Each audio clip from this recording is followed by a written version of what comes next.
இந்த ஒலிம்பிக்ல போயிட்டு ஒரு 10 கோல்டு அடிக்கிறதுக்கு துப்பு கிடையாது இந்த நாட்டில். அப்படிப்பட்ட வீரர்கள்லாம் இல்லையா. கடைசி வரைக்குமே இந்த ஸ்போர்ட்ஸ்ல கோட்டால அதிகமாக வந்து யார் இருந்துகிட்டு இருக்காங்கன்னு பார்த்தோன்னா ஒரு 90% பார்த்தோன்னா நல்லா பணக்கார வீட்டு பசங்க தான் வந்து இருந்துகிட்டு இருக்காங்க.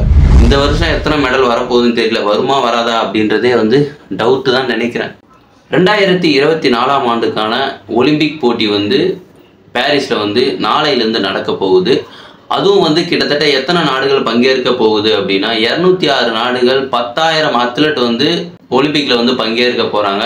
அது மட்டும் இல்லாம இந்த ஒலிம்பிக் போட்டி 4 வருஷத்துக்கு ஒரு முறை வந்து நடைபெறும். நம்ம வந்து இதுல எதை பத்தி வந்து பார்க்க போறோம் அப்படின்னா கிட்டத்தட்ட 206 கண்ட்ரில இந்தியா இது வரைக்கும் வந்து பார்த்தோம் அப்படின்னா கிட்டத்தட்ட எவ்வளோ மெடல்ஸ் வாங்கியிருக்கிறாங்க, யார் வந்து அதிகமாக வந்து ஒலிம்பிக்ல மெடல்ஸ் வாங்கியிருக்காங்க அப்படின்றது தான் நம்ம இந்த வீடியோவில் வந்து பார்க்க போறோம்.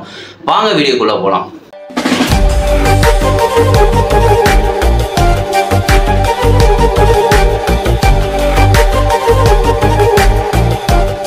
ஹாய் ஹலோ எவ்ரிவன், நான் உங்கள் குணமூர்த்தி. ஒலிம்பிக் கிட்டத்தட்ட பல வருஷமாக வந்து நடந்துக்கிட்டு இருக்கு. இந்த ஒலிம்பிக் இதில் வந்து இந்தியா வந்து பார்த்தோம் அப்படின்னா கேள்விக்குறியாக தான் இருக்குது ஒவ்வொரு ஒலிம்பிக்லேயுமே வந்து.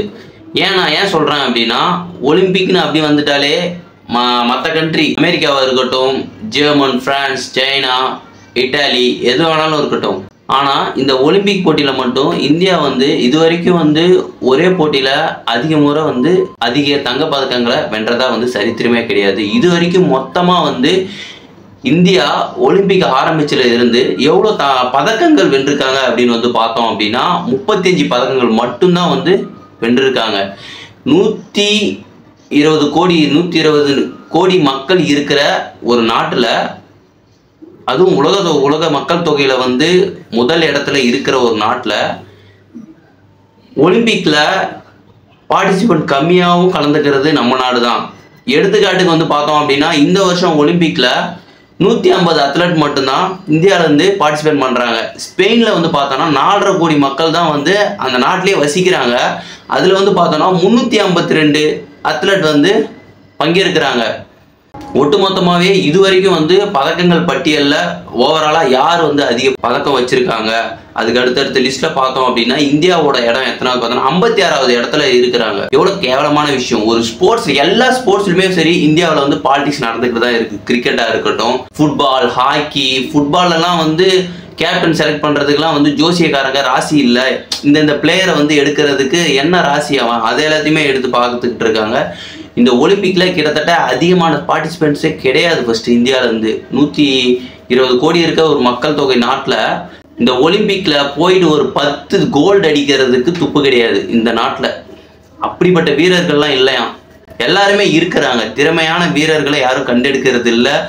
அப்படி கண்டெடுத்து நீங்கள் கொண்டு போயிட்டு அவங்க மெடல் அடிச்சுட்டு வந்தாங்கன்னா அவங்களுக்கு கவர்மெண்ட் ஜாப் கொடுக்கணும், பல்வேறு பதவிகள்லாம் வழங்கணும். யாரும் வந்து கீழே இருக்கிறவங்க மேலே வந்துடக்கூடாது அப்படின்ற மனநிலைமையில தான் மேலே இருக்கிறவங்க இருந்துகிட்டு இருக்காங்க. கடைசி வரைக்குமே இந்த ஸ்போர்ட்ஸில் கோட்டால அதிகமாக வந்து யார் இருந்துகிட்டு இருக்காங்கன்னு பார்த்தோன்னா ஒரு 90% பார்த்தோன்னா நல்லா பணக்கார வீட்டு பசங்க தான் வந்து இருந்துகிட்டு இருக்காங்க. கடைசி வரைக்கும் இந்த நிலைமை வந்து மாறவே மாறக்கூடும். ஃபுட்பால், ஃபீஃபா ஃபுட்பாலில் வந்து பார்த்தோம்னா இந்தியா ஒரு வருஷமாவது பங்கேற்காதா அப்படின்னு இந்தியாவில் இருக்க ஃபுட்பால் ரசிகர்களோட கனவாகவே இருந்துகிட்டு இருக்கு. இன்னுமே இந்த ஃபீஃபா வேர்ல்டு கப்பில் இது வரைக்கும் கலந்துக்கிட்டதே கிடையாது. இந்தியாவோட ரேங்கிங் எத்தனாவது இடம் தெரியுங்களா? கிட்டத்தட்ட 105வது இடத்துல இருந்துக்கிட்டு இருக்காங்க. 100க்கு மேலே தான் வந்து இந்தியா இருந்துக்கிட்டு இருக்காங்க. சுனில் சேத்ரி இப்போ ரீசெண்டாக வந்து அவர் ரிட்டையர் ஆகிட்டார். அதுக்கு முன்னாடி பார்த்தோம் அப்படின்னா 96வது இடத்துக்கு வரைக்கும் கொண்டு வந்தார். இதுக்கப்புறம் அந்த மாதிரியான ஒரு பிளேயர் வந்து இந்தியாவுக்கு வந்து கிடைப்பாங்களா அப்படின்றது சத்தியமாக வந்து கிடையவே கிடையாது, யாரும் கிடைக்க மாட்டாங்க. அது மட்டும் இல்லாமல் இந்த ஒலிம்பிக்கில் யார் வந்து அதிகமான மெடல்ஸ் வந்து வின் பண்ணியிருக்காங்க அப்படின்றத பார்த்தோன்னா அமெரிக்கா தான் வந்து அதிகமான கோல்டு வின் பண்ணியிருக்கிறாங்க. அதுவும் எவ்வளோ அப்படின்னு பார்த்தோன்னா 1016 கோல்டு, 830 சில்வரு, 738 பிரான்ஸு, மொத்தமாக வந்து 2629 மெடல்ஸை வந்து அவங்க வச்சுருக்காங்க. இது வரைக்கும் ஒலிம்பிக்கில் வின் பண்ணது முக்கால்வாசி ஸ்விம்மிங்லேயே அதிகமாக வந்து அவங்க வின் பண்ணியிருப்பாங்க. அதுக்கடுத்து சோவியத் யூனியன் 395 கோல்டு, சில்வர் வந்து 319, 296 பிரான்ஸு, மொத்தம் 1010 மெடல் இது வரைக்கும் ஒலிம்பிக்கில் வின் பண்ணது. தேர்ட் இடத்துல பிரிட்டன் 284 கோல்டு, 318 சில்வரு, 314 பிரான்ஸ், மொத்தமாக வந்து 916 மெடல் வாங்கியிருக்காங்க இது வரைக்கும் ஒலிம்பிக்கில். இந்தியா வந்து 56வது இடத்துல இது வரைக்குமே வந்து 10 கோல்டு 9 சில்வரு 16 பிரான்ஸ் மட்டும்தான் வந்து வாங்கியிருக்கிறாங்க. மொத்தமாக வந்து 35 மெடல் தான். இந்த வருஷம் எத்தனை மெடல் வரப்போகுதுன்னு தெரியல, வருமா வராதா அப்படின்றதே வந்து டவுட்டு தான் நினைக்கிறேன். எனக்கு தெரிஞ்சு ஒரு 5 மெடல் ஒரு 6 மெடல் ஏதாவது வரும். நம்ம வந்து அந்தந்த கண்ட்ரி வந்து பதக்கப்பட்டியலில் ஃபர்ஸ்ட் இடத்துல வருவாங்களா அப்படின்னு வந்து பார்ப்போம். நம்ம வந்து என்ன நினைப்போம் அப்படின்னா, நம்ம நாடு வந்து முதல்ல பதக்கப்பட்டியலில் இணையுதா, தங்கம் வென்றால் தான் வந்து இந்த பதக்கப்பட்டியல்லையே வந்து இணைப்பாங்க.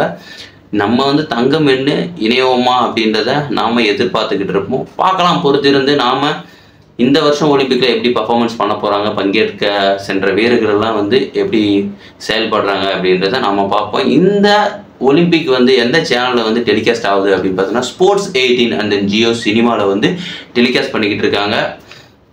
நீங்கள் இந்த ஒலிம்பிக்கை பற்றி என்ன நினைக்கிறீங்க? அது மட்டும் இல்லாமல் இந்தியாவில் நடக்கிற ஒட்டுமொத்த ஸ்போர்ட்ஸை பற்றி எப்படி ஸ்போர்ட்ஸ் கமிட்டிலாம் பற்றி நீங்கள் என்ன நினைக்கிறீங்க?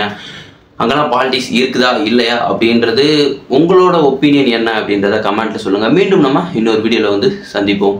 பாய்.